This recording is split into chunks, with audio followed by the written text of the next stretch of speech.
we're going to have, I have no doubt we're going to have a positive outcome going forward. I want to thank some of the folks who are standing, actually I want to thank all the folks who are standing with me today, but I want to call attention to a few NAACP Vice President James Douglas, thank you for listening.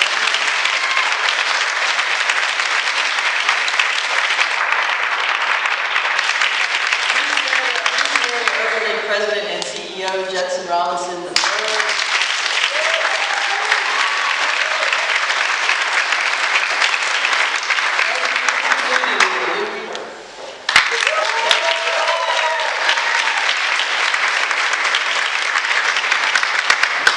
My longtime friend, LULAC member, Yolanda Navarro-Black.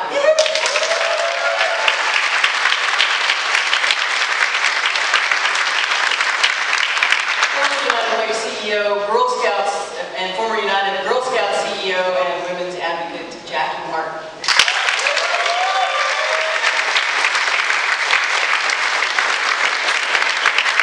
Pastor Rudy Rasmus of St. John's United Methodist Church, who I have worshiped with many, many times.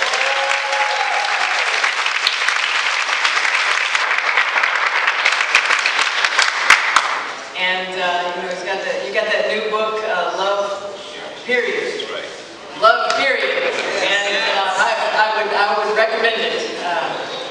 There's obviously some folks in the larger community who don't understand that concept of unconditional love. But I'm surrounded here by many from the community who are directly impacted by Houston Equal Rights Ordinance. In fact, the entire community of Houston is touched in some way by this Houston Equal Rights Ordinance. And the fact that so many community leaders have stepped up to not just see the ordinance passed, but are standing with me as we potentially have to defend the ordinance is significant. HERO prohibits discrimination in hiring, public accommodation, and housing on the basis of, and track with me here because apparently there are a lot of folks who read this ordinance and miss this part. Sex, race, color, ethnicity, national origin, age, familial status, marital status, military status, religion, disability, sexual orientation, genetic information, gender identity, and pregnancy. You hear over and over again that this is somehow an ordinance that only applies to two groups. They focus on sexual orientation and gender identity. It is in fact Houston's first comprehensive non-discrimination ordinance that applies to a range of categories that we have deemed from the national level to the local level worthy of some local redress if someone is the victim of discrimination.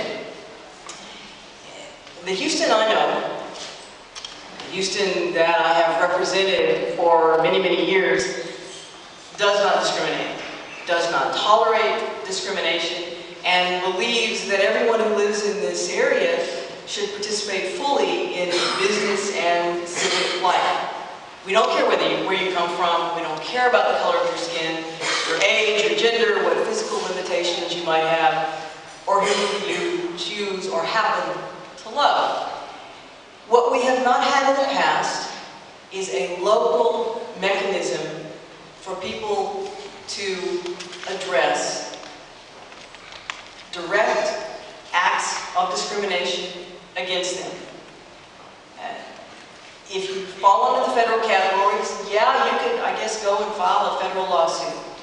But doesn't it make sense to have some local mechanism where someone can say, I think I was profiled in the mall, or I was turned away from this really hot nightclub and someone said it was because I didn't have socks with my shoes.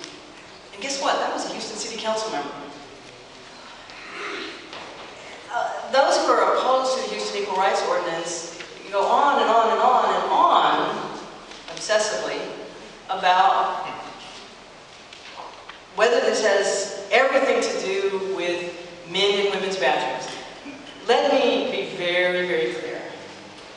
illegal today, it will be illegal tomorrow, it will be illegal under this ordinance or not under this ordinance for a man to go into a women's bathroom. Period. It is illegal today to go into a place of public accommodation for the intent of committing a crime. It will be illegal before, it was illegal before, it's going to be illegal after. This strange obsession with where transgender men and women choose to do some basic human function, which is toileting, is mystifying to me and frankly a little strange. Unfortunately for us, we have a fairly low bar for someone to organize against ordinances that pass the city. But there is a